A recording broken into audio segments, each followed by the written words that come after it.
Light the beam, baby. The Sacramento Kings. You don't the think number they'll one, the number one offensive team in the league right now, which is amazing because the Celtics were like historically great 5 days ago.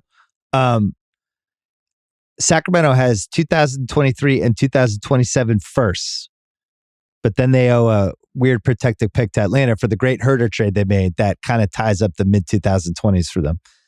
They have as assets Barnes expiring 18.3, Davis, Lynn, and Lyles. That could get them to another 10. They have the Holmes contract. Holmes has kind of fallen out of the rotation. He's 11, 12, 13. And if they really wanted to get frisky, Murray and Mitchell. Is this a stealth KD team or am I crazy? I don't think you're crazy. I mean, all these teams are still KD teams, I suppose, especially if he wants to be moved. The thing about them is they are clearly shooting out of their minds. Like especially that. Fox. Do you see Fox's stats? Yeah, they're shooting. Fox is like 57%.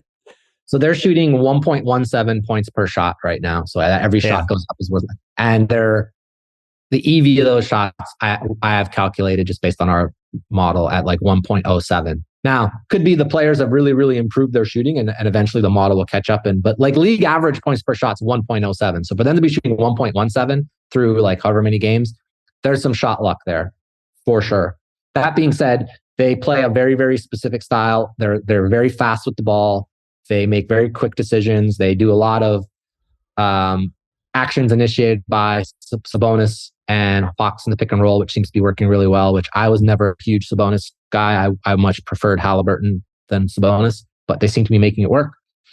Yeah, I don't know. They're fun to watch, man. Like they're not just putting up, like you mentioned, they're the best offensive team. Like they're not just putting up, fun numbers. They're putting up like absurd offensive efficiency numbers. Like both them and Boston at 1.20 points per possession. That's ridiculous.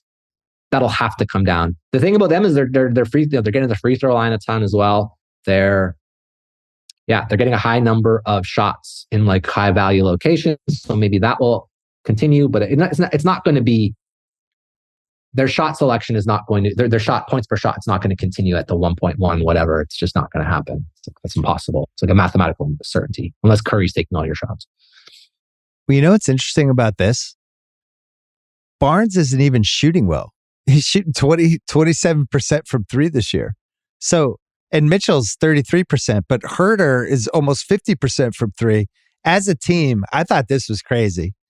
And I looked like a couple times because I was like, this can't be right. They're almost a 50-40-80 team percentage-wise. 50% field goal, 38% three, 79% free throw. And I don't know, when you watch them, it passes the eye test. I think they have a real home court advantage. Their fans are great. It's a top 5 crowd this year for whatever reason. And that there's a real energy. And I got to be honest, because I have their over, so I've been watching all their games. They're 9-6, but they really could be like 12-3. They kind of gave away a couple games early where that brought up the whole De'Aaron Fox, is he a crunch time guy or not thing? And my feeling was always no. But I don't know. He's been awesome. Like really, like I never thought he would hit the point he's hit. And then Monk as like this wild card dude off the bench where like 2 out of every 3 games, like he really brings it, Herder, somebody I've always liked. I wanted over the summer, I wanted the Celtics trade Grant Williams for him. Now, I didn't realize we had Sam Hauser just in the garage waiting to be unleashed, but I think the Kings are for real. I do. I think the offensively, even though it's not going to be at this level, I think a lot of what they do is sustainable because you mentioned like the Sabonis Fox thing really works. And I think Murray's going to get better as the year goes along. And I think they're good at home. I think that matters. How many teams have a good home court? Like you watch Miami, and Miami's home court is so depressing. I feel like it's like counterproductive, right? You go around the league, like Houston, same thing. Sacramento, like those fans are like ready to roll. They show up and they're loud. So I don't know. There's an energy with them that I like. I think that the style of play they play in terms of the speed at which they play, not just in transition, but also in the half court, the decisions are very quick. It kind of reminds me a little bit of the Spurs 2014 or 2015. I forget which year it was. Or no, 2014. 14. Yeah, a little bit, but faster and a lot quicker in their movements. Yeah, they're fun. I didn't expect, I didn't expect them to be this good, especially when they started out the way they did.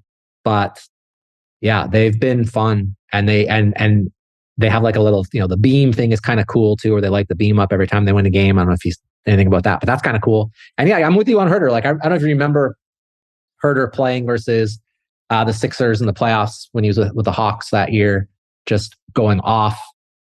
It always shocks me that he was available for what he was available for. Like it just seemed like to me like that was a guy that people were underrating for whatever reason, because he's like he's a very good shooter. He's not a bad defender at all. He can handle the ball, and he has like a very quick release, and he moves good without the ball. So, well, and as you know, the good shooters tend to even get better as they hit their mid 20s, late 20s, right? They tend to mature into even more reliable shooters of 3-point guys. They work on their craft, and they add things like better off-ball movement, better shooting off the move, that sort of thing. Like there's a lot of guys who just take standstill threes and hit them. And then there's the guys who are like ripping off screens and hitting. Those are the guys that are the real shooting problems, because they create all kinds of havoc defensively.